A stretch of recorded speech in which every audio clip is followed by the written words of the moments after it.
Hi. Hi. Today, this is just a video that I'm making as a thought. Wait, 1 second. What is this hair? I don't think it's gonna work out for me.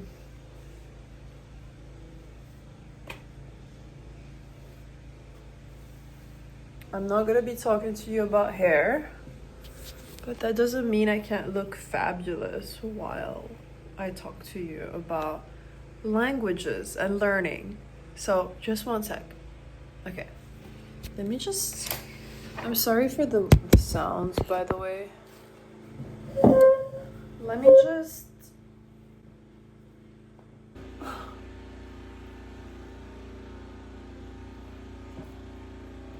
Much better. So, I wanted to talk to you about. This is gonna transitional video. Wait.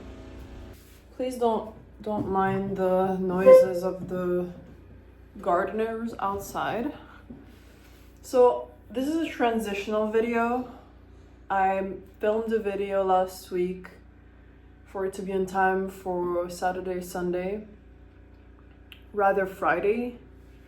But it was a makeup video and I didn't feel like doing a voiceover. It was voiceless and I just felt like it was boring. It was boring for me to edit. So I felt like I shouldn't be doing things that are boring, one, and if it's boring for me to edit, it's probably going to be boring for you to watch. I find myself way more interested in editing, talking, speaking content. I don't like that word, content. But videos, educational. I just feel like it's more productive, I guess, to make educational videos. Not gonna say that I'm never gonna do makeup videos because I love doing makeup. Just that day I didn't really feel like speaking through it. And anyway, the video today is just a little kind of brainstorm, I guess, which I'm gonna start by stating that one of my biggest passions in life is languages. I speak French, Russian, Italian, and English. I used to speak Ukrainian as well, but I forgot it. I still understand it. And this is because, well, I'm born in France, in the south of France, and we moved with my family when I was 6 years old to Ukraine. So that's why I knew Ukrainian. I went to a Ukrainian school, and soaked it up like a sponge. French I got from birth, and Russian I spoke with my mom in Russian. My father is French, my mother is Russian Ukrainian, and that's how I just soaked up the two languages. Two of the hardest languages, I would say, or rather two of the languages that people say are the hardest. The languages that I really did put an effort into learning was Italian and English, although I could really just count Italian, because English, I was lucky to be put into a school, I think at 12 years old or 11, my parents sent me to what's the word? Not a boarding school, but like a summer camp kind of thing, where I lived in an English family and I did not know a word in English. I was really bad at English when I was going to school before. It was such a stressful topic for me. Like, I remember we had, these school exercises, and I was studying in Kiev at this point. And we had these school exercises to, there's an image of a clock and you have to like know how to say the time and things like this. And I had a friend from Canada, my best friend at the time, who was obviously really good in English, and I just used to copy everything from her, and it would make me so anxious. So yeah, and here we are. I was thrown into this English family in Bournemouth. I don't know if it's the right pronunciation. Bournemouth, I don't know. And there was the school, and so I was just fully immersed. And then after that, I went to an American school where I started to study for an international baccalaureate, and there everything was in American English, obviously. So that's where I have this accent from.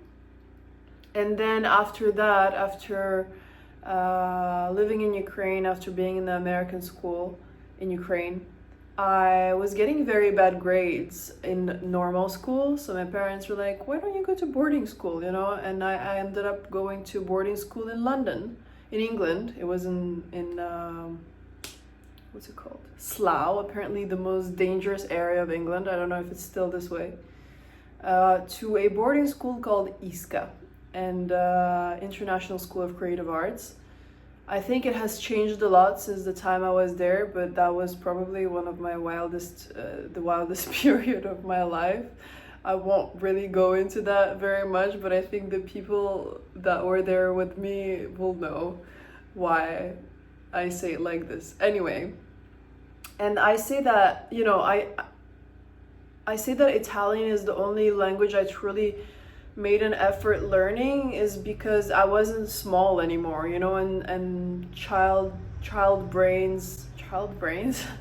young brains,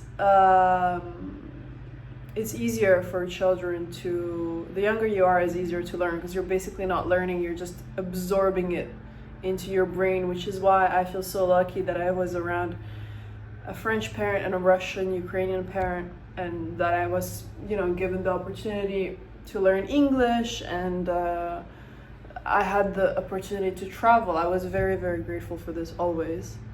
And the reason why I say Italian is the only language I feel like I really learned is because I gave myself a culture shock. I basically didn't like living in London, because after living in Slough, I did like a summer foundation course in London where I actually lived in the city, and that was absolutely traumatic for me.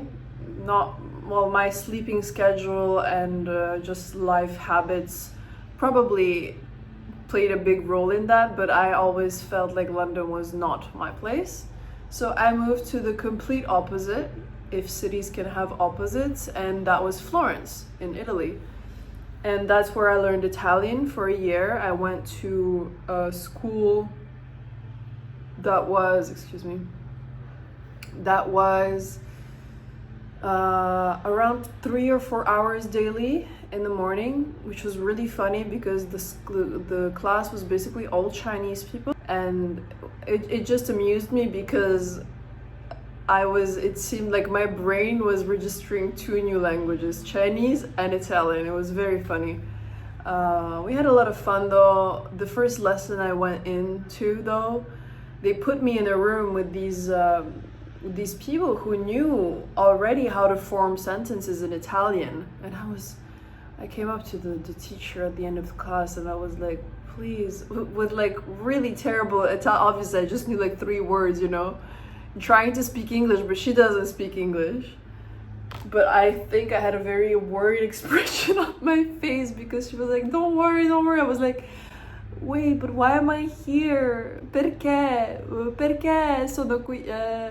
Loro frasi, like they can make sentences. I can't even understand how to make a sentence. Like, you know, she was like, it's okay, don't worry.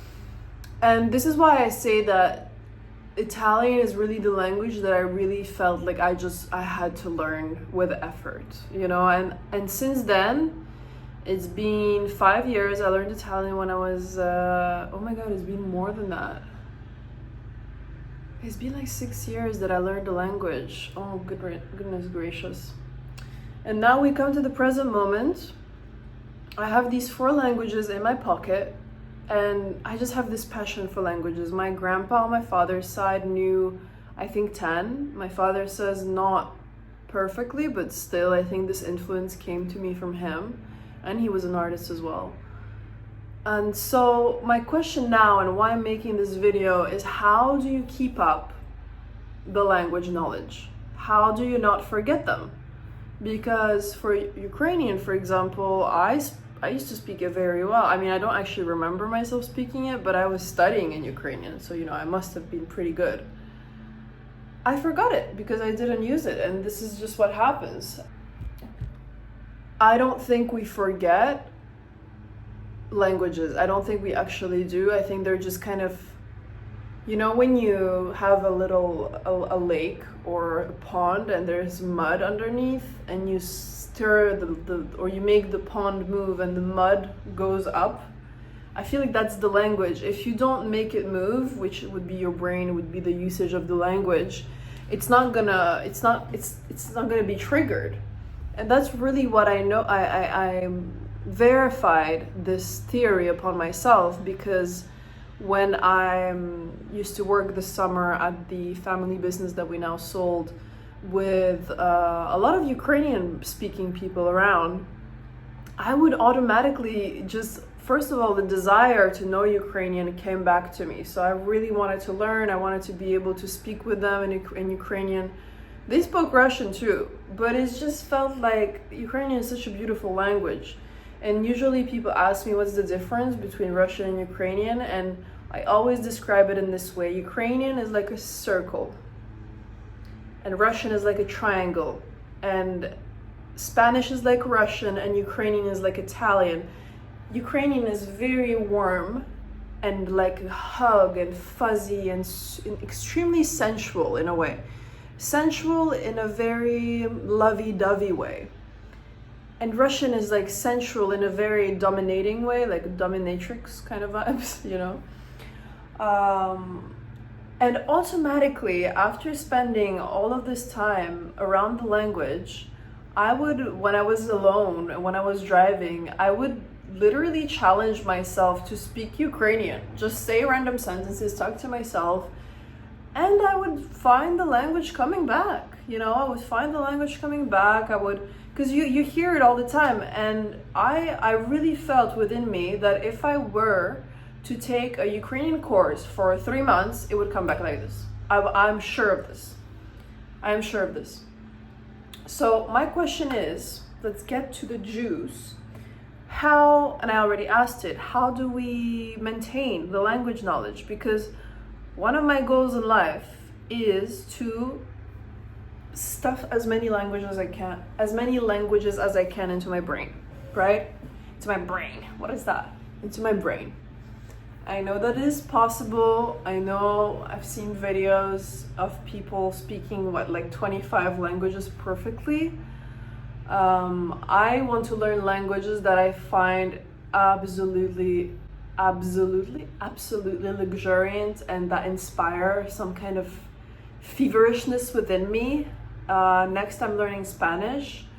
I'm very, very attracted to Brazilian Portuguese. I have 2 Brazilian friends, and when they speak it, I want to dance. You know, I want to dance. I want to listen to them for hours, but I also want to partake in the conversation, you know. And, you know, I guess this video is made to create a kind of discussion, or, you know, to initiate the process in my brain, because I've been saying it forever that I need to take care of my languages. Like, they're like my babies, you know. And I don't want to forget, like, so many times in my life, I find myself, for example, I went to the doctor not long ago, to a French doctor, because I'm in France now. And I realized that I can, like, in a serious situation, I at moments sounded like a little bit of a schmuck. I'm sorry, but I did, you know. So I really want to tend to them. I want to take care of the little babies living in my brain that I took so hard. Well, that I actually didn't, because I absorbed them like a sponge, but that didn't mean my brain didn't make space for it and doesn't, like, you know, I see my brain being so nice with languages, like, oh, it's okay. She's not taking care of you now, but she will. Anyway.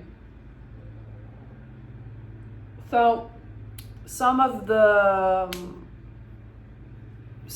methods I have tried or I have in mind is to read. So I bought this book recently, Rimbaud, French poet. I bought, well, actually I have a bunch of books already at home. It's just that I moved and I don't have them here with me. I have a lot of Russian books here. Do I have Italian books? I think I must have an Italian book with me. And English books, I mean, I have loads of English books, but English I also want to take care of because I want to just expand the vocabulary. So my methods, and I guess this is an invitation to share and learn together. If there is anyone here watching that is also obsessed with languages and think it's absolute magic to know languages and to learn them, because it really feels like I have a different personality with each language. I open myself up to more opportunities in my brain to create and to know and to learn. It's just absolutely magical. And so yes, books, movies, writing. So actually taking the time to write. I feel like my worst writing, I mean, I'm pretty good, but my most challenging writing is in Russian. It's way easier for me to write in stamp letters. Like I can write in cursive, but it takes some brain power. But it doesn't matter. Like it's good for my brain, I guess. It seemed like I had so many ideas, but I feel like my main ideas and what I would be logically inclined to doing would be reading, really. Reading, getting the words, putting them in my lexicon. Yeah, so I guess what I could do, take action towards the thing, not just blab about it, right? I've been thinking about this for a while, and I have this notebook that I use for general knowledge, general culture, like history, all of this, because I want to educate myself on more things. I have it on this side, and I can do it. I like to use sketchbooks in a way that here you have a theme, and here you also have a theme. You know? Oh, there's a drawing. So, yeah. And on this side, words all... Oh, I actually started already. I didn't remember. Oh, I'm so cute. So I already had started it. If you see, it says words, all known languages.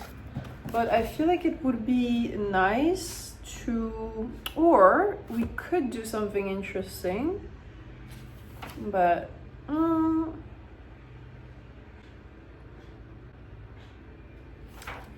do I use one little square for each language? So Russian, French, Italian, English. Well, then I would need a square for Ukrainian as well. Or do I do sections? So like, should I do a one page in that? My Virgo North Node is acting up now. Like, what's the best way to do this? I think it's good to make sections, like a few pages for French, a few pages for Russian, and so on. And Spanish. Spanish is also something I want to learn. That I've started learning with Duolingo, but Duolingo, for some reason, doesn't stick with me. Hasn't stuck with me for now. So this is my proactive plan, guys. Thank you for subscribing. Thank you for watching and commenting. I'm very grateful. And yeah, tell me what you think about the I don't like the word content. Tell me what you think about my creations. This channel is really just an exploration right now. Just keeping my word and posting, so I can find a kind of, not a niche, because I don't want to have a niche, but anyway, this is like a whole other video. This is like a manifesto of sorts. I hope you have a beautiful day, and I will see you soon. Let me know your methods. Let me know if you have any other unhinged, weird, not weird, strange, not strange. I guess weird and strange is the same. Just let me know any methods you use for your multilingual brain. And even if you don't have multiple languages, That's fine. Let me know how you tend to the language you do have, how you use different words, how you expand your lexicon if you feel called to do that. Yeah. Oh my god, I completely forgot. That was like one of the main points, that as practice, that's why one of the parts I'm very excited to do on this YouTube is to film videos in different languages. I don't know why I haven't done it properly yet. I have done it on the video on reading Clarice Lispector, which is in French, and I have a little part where I speak French outside of the lecture. I think it's just fear, basically. But yeah, I'm very excited to make vlogs. I think it's just gonna be vlogs of me talking in different languages, or reading, or discussing a book, or discussing a topic. I don't know yet, we'll see. But I will do it yet. I will do it soon. I will do it soon. So this channel is going to be, if you're seeing videos at some point pop out in Italian and then in Russian, and you're like, wait, I didn't subscribe to this, don't unsubscribe, because it's just part of the whole trip, you know, and maybe you'll be inspired to learn one of the languages. Okay. If you're multilingual, let me know. If you're multilingual, why is that so hard to say? Let me know what languages you know, what languages you want to know, what languages sound like music to you, what languages you can't bear to hear. Anything, really. Let me know. Languages is such an interesting topic. Bye.